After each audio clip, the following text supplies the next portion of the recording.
प्रिय विद्यार्थियों, MI agriculture college Nai Mandi Gharsana की ऑनलाइन क्लासेज में आपका स्वागत है। आज अपन पढ़ेंगे थर्ड ईयर का कोर्स SSAC 311, जिसका टॉपिक है mineral nutrition criteria of essentiality. किसने दिया था उसके बारे में पढ़ेंगे और जो न्यूट्रिएंट्स की फॉर्म है उसके बारे में अपन अध्ययन करेंगे। तो चलिए अपन बात करते हैं मिनरल न्यूट्रिशन की। खनिज पोषण क्या होता है? जो पौधों को आवश्यक पोषक तत्व होते हैं मिनरल्स के रूप में, जिसे पौधे अपनी जड़ों द्वारा ग्रहण करते हैं या उनकी जीवन चक्र पूरा करने के लिए जो पोषक तत्व चाहिए होते हैं, उनकी वृद्धि एवं विकास के लिए आवश्यक होते हैं, वो खनिज पोषण कहलाते हैं। पादप शरीर में लगभग 30 तत्वों की उपस्थिति होती है। कभी कभी तत्वों की उपस्थिति 60 तक पहुंच जाती है, लेकिन ये सभी तत्व पौधों के लिए आवश्यक नहीं होते हैं। इनमें से कुछ ही तत्व पौधों की वृद्धि एवं विकास के लिए आवश्यक होते हैं। जैसे कार्बन, हाइड्रोजन एवं ऑक्सीजन को छोड़कर शेष आवश्यक तत्व मृदा से अकार्बनिक आयन के रूप में पौधों द्वारा अवशोषित किए जाते हैं।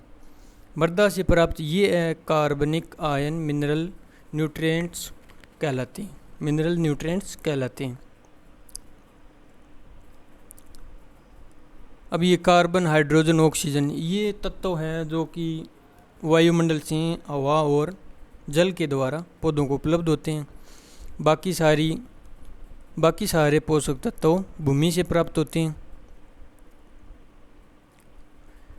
ये तत्व मृदा में खनिज से उपलब्ध होते हैं। कौन कौन से? जो इन तीनों के अलावा बच गए हो। CHO एवं ऑक्सीजन खनिज तत्व नहीं है। ये आवश्यक तत्व मुख्यतः आयन के रूप में और कुछ अन्य रूप में अवशोषित होते हैं। इन्हीं पोषक तत्वों के अवशोषण, स्थानांतरण एवं संचयन की प्रक्रिया मिनरल न्यूट्रिशन कहलाता है। ये तो हो गई अपने मिनरल न्यूट्रिशन की बात।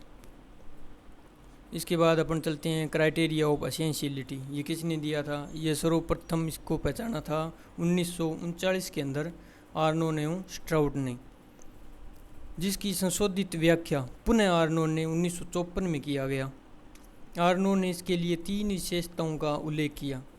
इसमें फर्स्ट है, ऐसे तत्वों की कमी होने से पौधा अपना जीवन चक्र पूरा नहीं कर पाता है या करने में असमर्थ होता है।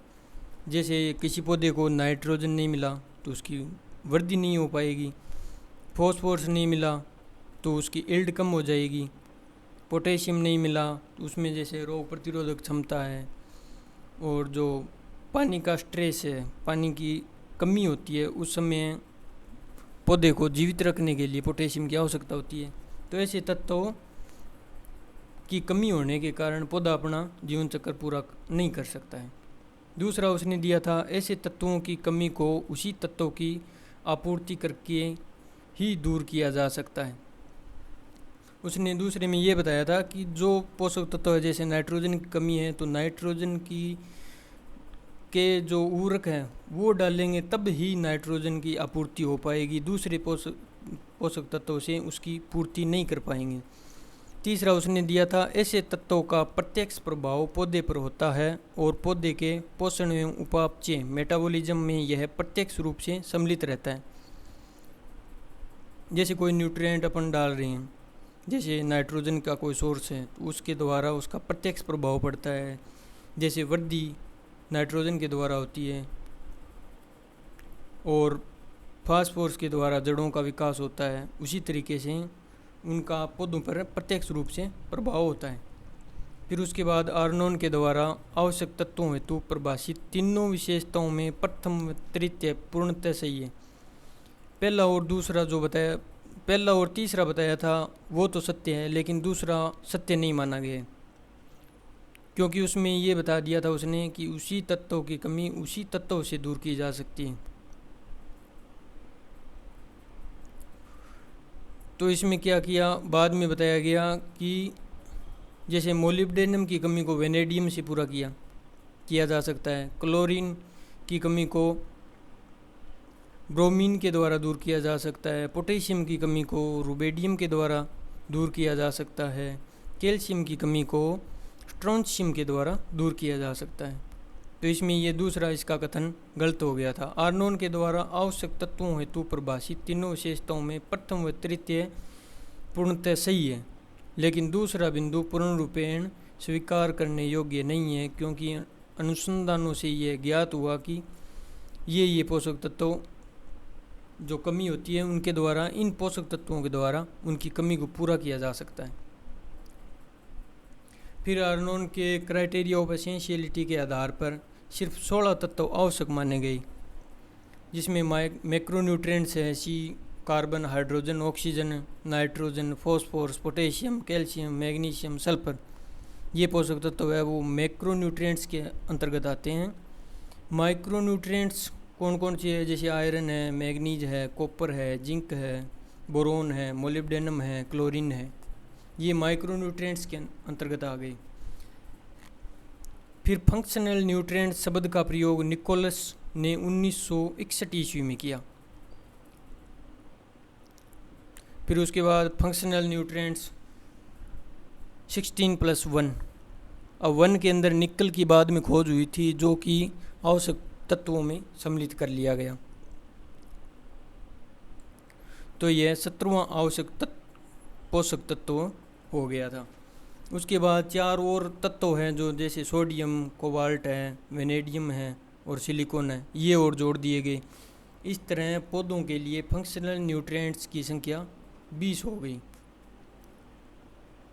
अब अपन बात करते हैं form of elements absorbed by plants. पौधों द्वारा अवशोषित तत्वों का रूप से मतलब है जैसे कार्बन किस रूप में ग्रहण करता है पौधा, हाइड्रोजन, ऑक्सीजन, नाइट्रोजन है, फॉस्फोरस है। इनके सोर्स कौन कौन से, जैसे कार्बन है तो कार्बोनेट और बाइकार्बोनेट के रूप में पौधे ग्रहण करते हैं। इनकी ये आयनिक फॉर्म हो गई। एनायन और कैटायन आपने पढ़ा होगा। और जो एक ही पोषक तत्व है जो एनायन और कैटायन दोनों रूपों में पौधों द्वारा ग्रहण किया जाता है, वो है नाइट्रोजन। नाइट्रोजन नाइट्रेट के रूप में और अमोनिया के रूप में। ये तो हो गया एनायन, ये हो गया कैटायन। तो इन दोनों रूपों में ये ग्रहण करते हैं। हाइड्रोजन H2O, और ये कहाँ से मिलते हैं, एयर और वाटर दोनों से पौधों को प्राप्त होते हैं। इसी तरह ऑक्सीजन भी एयर और वाटर से मिलते हैं। Nitrogen, nitrate, ammonium mostly soil से प्राप्त होते हैं, लेकिन एयर से भी प्राप्त होते हैं।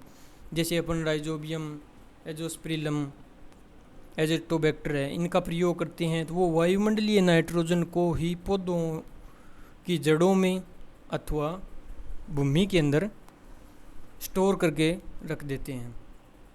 इसके बाद फॉस्फोरस H2PO4- HPO4- 2 PO4- 3, ये भी सोइल से प्राप्त होते हैं। अब इसकी फॉस्फोरस की 3 फॉर्म्स हैं, H2PO4, HPO4- 2, PO4- 3। तो जैसे एसिडिक सोइल है, एसिडिक सोइल्स के अंदर क्या होता है, ये H2PO4- के रूप में पौधे ग्रहण करते हैं। न्यूट्रल सोइल के अंदर HPO4- 2 के रूप में ग्रहण करते हैं। जैसे एल्कलाइन सोइल है, उसके अंदर PO4- 3 के रूप में पौधे फॉस्फोरस को ग्रहण करते हैं।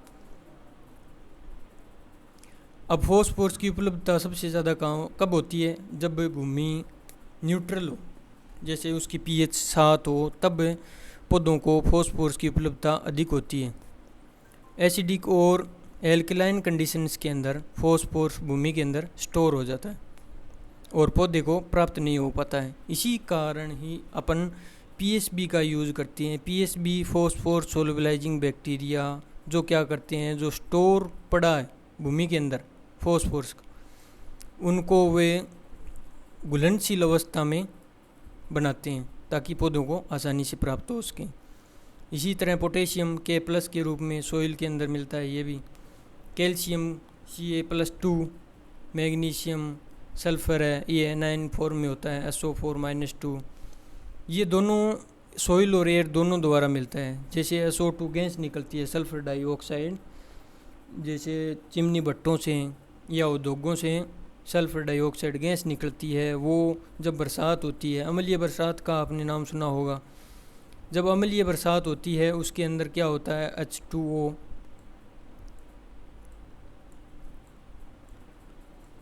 जल के साथ SO2 गैस, सल्फर डाइऑक्साइड, ये गैस जब जल के संपर्क में आती है तो यह H2SO4 बनाती है, जिसे ही अपन एसिडिक रेन कहते हैं। तो यह वायुमंडल से भी जल के साथ भूमि के अंदर आता है तथा वो पौधों को प्राप्त होता है। फिर उसके बाद है आयरन फेरिक और फेरस के रूप में पौधों को प्राप्त होते हैं। इसकी आपूर्ति अपन फेरस सल्फेट के द्वारा करते हैं, EDTA फॉर्म के अंदर आते हैं, जो फोर्स भूमि के अंदर डालने के लिए।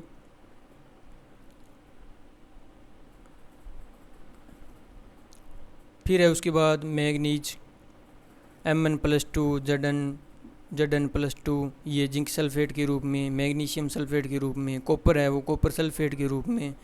फिर उसके बाद बोरोन आ गया, बोरेक्स के रूप में भी आता है।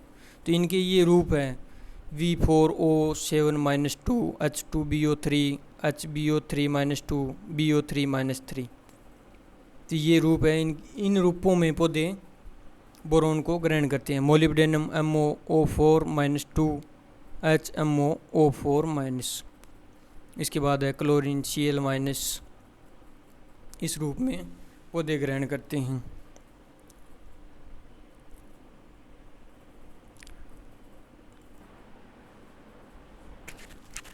मोलिब्डेनम के ये रूप हो गए, और उसके बाद है क्लोरीन Cl-, और उसके बाद सोडियम है Na+, कोबाल्ट है CO++, उसके बाद सिलिकॉन है SiO4 OH4, और इसमें आ गया आपके EDTA की फुल फॉर्म होती है इथाइलिन डाईएमाइन टेट्रा एसिटिक एसिड, जो अपन ने ऊपर पढ़ा था आयरन और मैग्नीज के अंदर, जो FeSO4 है, MnSO4 है, ये EDTA फॉर्म के अंदर मिलते हैं, जो पौधों को अपन या तो स्प्रे करके डाल सकते हैं या भूमि के अंदर डाल सकते हैं। ज़्यादातर माइक्रोन्यूट्रिएंट्स को स्प्रे के द्वारा ही अपन यूज में लेते हैं।